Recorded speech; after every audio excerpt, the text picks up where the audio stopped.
Hari cinema pre రిలీజ్కి విచ్చేసిన పెద్దలు పూజ్యులు సుదర్శన మార్చి గారు మరియు మిగతా స్వాములు, గౌరవనీయ మంత్రివర్యులు, సోదరుడు వివేక్ వెంకటస్వామి గారికి, మరియు రాజకీయాలలో నీతి నిజాయితీలకు నిలువుటద్దమైన చిన్నారెడ్డి గారికి, మరియు నా సహచర ఎమ్మెల్యే, నాకు అతి ఆత్మీయ మిత్రుడు అయిన వెంకటరమణారెడ్డి గారికి, మరియు మాజీ ఎమ్మెల్యే నా ఆత్మీయ మిత్రుడు మా అన్న ఏనుగు రవీందర్ రెడ్డి గారికి, మిగతా పెద్దలందరికీ, మరియు ఈ ఫంక్షన్కి వచ్చిన మీ అందరికీ నా యొక్క ప్రత్యేక నమస్కారాలు. జనరల్గా నేను ఇట్లాంటి ఫంక్షన్లకు రాను, ఎందుకంటే అబద్ధాలు ఎక్కువ మాట్లాడవలసి వస్తుందని. ఎందుకంటే ఏ స్టారు లేని సాయి కుమార్ గారు, ఆయన టాలెంట్, ప్రస్థానం సినిమా ఒక్కటి చూస్తే తెలుగు సినిమాను చూడొచ్చు. ఈ మధ్యన 30 ఏళ్ళ సినిమాని. కొందరు జయశంకర్ ఒక 2 సంవత్సరాల నుంచి అన్న నేను సినిమా తీస్తున్నా, కొత్తగా ఎదగాలనుకుంటే ఎంత బాధ అవుతుంది సామాన్యులకు, మాలాంటి వాళ్ళకు, అట్లాంటి ఈ సమావేశం రావడానికి ముఖ్య కారణం జయశంకర్ లాంటి యువకులు. సుమారు మమ్మల్ని విలువడానికి 100 సార్లు ఫోను, ఏదో ప్రూవ్ చేసుకోవాలా అన్న సినిమా తీస్తున్నాం. సినిమా మొదలు పెట్టినప్పటి నుంచి కథ చెప్పి నుంచి మాకు టచ్లో ఉన్నాడు. అంటే ఒక యువకులు పడే బాధ. ఎందుకంటే మా పేర్ల పక్కన బాబులు లేవు. ఆ బాబు ఈ బాబు ఏ బాబు ఉన్నా కొద్దిగా ముందుకు పోవచ్చు ఈ సినిమా రంగంలో. బాబులు లేవు కాబట్టి ఒక సమస్య వచ్చి కూర్చుంటుంది. కాబట్టి మాలాంటి వాళ్ళందరం ఇట్లాంటి యువకులని, ఏదైతే తారాగణం ఉందో, ముఖ్యంగా అనసూయ గారు అనుకుంటాను, రజాకర్ మూవీలో చూసామన్న నటన. మా పూర్వీకులు కనబడుతున్నారు ఆమె బతుకమ్మ ఆడితే. ఆ నటన, ఆ కన్నీళ్ళు, ఆ బాధ, అనువనువున కళ్ళలో నటించిన ఆమె సహజ నటి.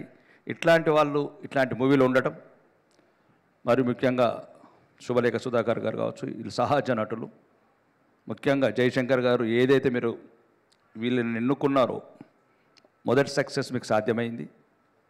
ఇంకా రెండోది, అందరు అవన్నీ చెప్తున్నారు గుణాలు, ఎవరు వదలరు ఇవన్నీ. అరిషద్ వారగాసమే చెప్పారు, ఇవి ఎవ్వరు వదలరు, అన్ని అబద్ధాలు, మనిషికి అన్నీ ఉంటాయి, కానీ తగ్గించుకోవాలి. రాజర్షులు వేరు, సన్యాసులు వేరు, రకరకాలు ఉంటాయి సమాజంలో. కానీ ఒక్కటి మాత్రం నిజం, నటులు ఇంకా రావాల్సిన అవసరం ఉంది. చాలామంది ఈ ప్రాంతం నుంచి, ముఖ్యంగా ఎట్లయితే ఈ కళలకు ప్రాంతం లేదు, ప్రపంచమంతా ఒకటే కళాకారులకు, కానీ ఈ ప్రాంతంలో మరీ తక్కువ వస్తున్నారు సినిమా రంగంలో ఈ రాష్ట్రంలో. ముఖ్యంగా వివేకన్న గారికి చెప్తున్నాను, అన్న ఏదో ఒక రకంగా చాలా హీరోయిన్లు బాగా తక్కువ ఉన్నారు తెలంగాణలో, డైరెక్టర్లు తక్కువ ఉన్నారు. టాలెంట్ ఉన్న వాళ్ళని ఏదో ఒక రకంగా ప్రోత్సహించాలి. రెండోది, కళాకారులు అందరితో పాటు ఇక్కడ మొత్తానికి 0 లెవెల్లో ఉంది, 1% లెవెల్లో ఉంది ఈ రాష్ట్రంలో. మీలాంటి చిన్నలాంటి వాళ్ళు, మీలాంటి వాళ్ళు గమనించాలా. కళలకు ప్రాంత భేదం లేకున్నా, కానీ ఎక్కడో ఒక చోట మొదలు పెట్టాలి. మన లంబాడి తండలలో కూడా మహేష్ బాబు లాంటి హీరోలు ఉన్నారు. వాళ్ళకి ఏదైనా ప్రత్యేకంగా ఇప్పుడు 5th సిటీలో ఒక మంచి లక్షల కోట్లతో ఏమేమి కడుతున్నారు, కానీ ఒక స్టూడియో కూడా కట్టండి, రామోజీ ఫిల్మ్ లాంటిది.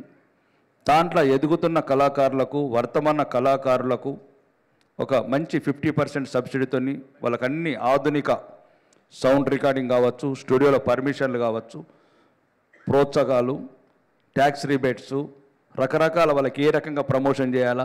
చాలా మట్టుకు సమస్య నాకు తెలుసు, ఎందుకంటే ఇలా థియేటర్స్ దొరకాయి, ఎగ్జిబిటర్స్ దొరకరు, డిస్ట్రిబ్యూటర్స్ దొరకరు. సినిమా తీసినంతసేపు ఎంత నరకం అనుభవిస్తారో, ఆ సినిమా తీసినాక అంతకనక నరకం అనుభవిస్తారు. ఎక్కడో ఒక చోట మనం దీన్ని ఫుల్ స్టాప్ పెట్టాలా ఇక్కడ. అంటే వాళ్ళు ఉండని, బాబులతో పాటు మనం కూడా ఉందామని. అంటే బాబులు అందరూ ఉండని, బాబులను అయితే తీసేయలేము. హెలికాప్టర్లో పోయే బాబుల దగ్గర పాపం బస్సులు వచ్చే బాబులు ఏం బతుకుతారు. కానీ చాలా చూస్తున్నాను సినిమా ఫీల్డ్, నాకు మంచి అనుభవం ఉంది, అనుబంధం ఉంది. మనమన్న మీలాంటి నాయకులు ఇక్కడున్న యువకులకు ఇట్లాంటి చిన్న సినిమాలు తీసి వాళ్ళ టాలెంట్ని ప్రూవ్ చేసుకునే వీళ్లకు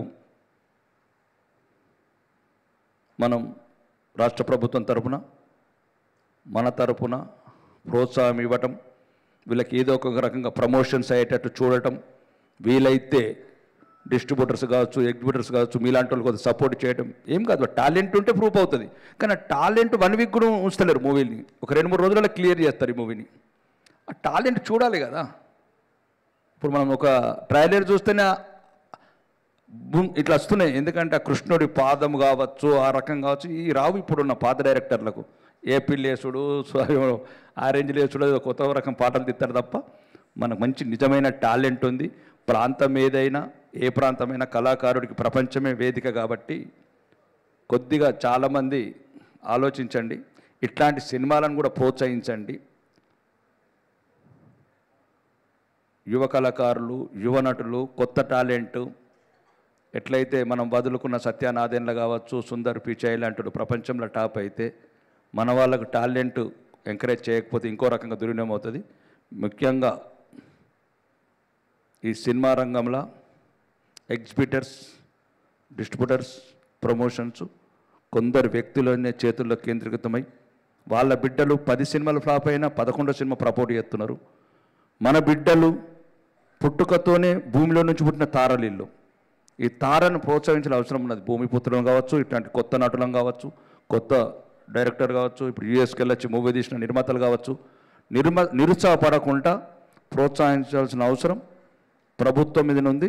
ఇక్కడ ప్రత్యేకమైన పరిస్థితులను హైదరాబాద్లో మీరు దయచేసి గౌరవనీయ ముఖ్యమంత్రి గారి దృష్టికి తీసుకెళ్ళి ఇట్లాంటి కొత్త మూవీస్, కొత్త టాలెంట్ని ఇంట్రడ్యూస్ చేసి తెలుగు సినిమా రంగాన్ని ప్రపంచానికి అందరికీ ఒక మంచి బిజినెస్ లాగా చేయాలని, మరి ఈ సినిమాలో నటించిన నటీనటులు, కళాకారులు, ఇంకా దీనికి పనిచేసిన టీం వర్క్ అంతా కావచ్చు, తెర వెనుక కావచ్చు, తెర ముందు కావచ్చు, అన్నిటికీ ఓదార్చి పిక్చర్ని ఇక్కడి వరకు తీసుకొచ్చిన నిర్మాతలకు కావచ్చు, మంచి జరగాలని, ఒక బ్రహ్మాండమైన విజయవంతమైన మూవీగా ఇది నిలవాలని, మళ్ళీ మీకు కొత్త ఊపిరులు పోసి భవిష్యత్తులో ఇంకా ఇట్లాంటి ఎన్నో మంచి సినిమాలు తీయడానికి మీకు ఒక మంచి హిట్ రావాలని మనస్ఫూర్తిగా కోరుకుంటూ ఈ అవకాశం ఇచ్చిన మీ అందరికీ నా ఒకసారి మళ్ళొకసారి నమస్కారాలు. Thank you sir, thank you so much sir. లేదు సార్, మీ విషెస్ కూడా కావాలి సార్. రిక్వెస్టింగ్ కాటిపల్లి వెంకటరమణారెడ్డి గారు.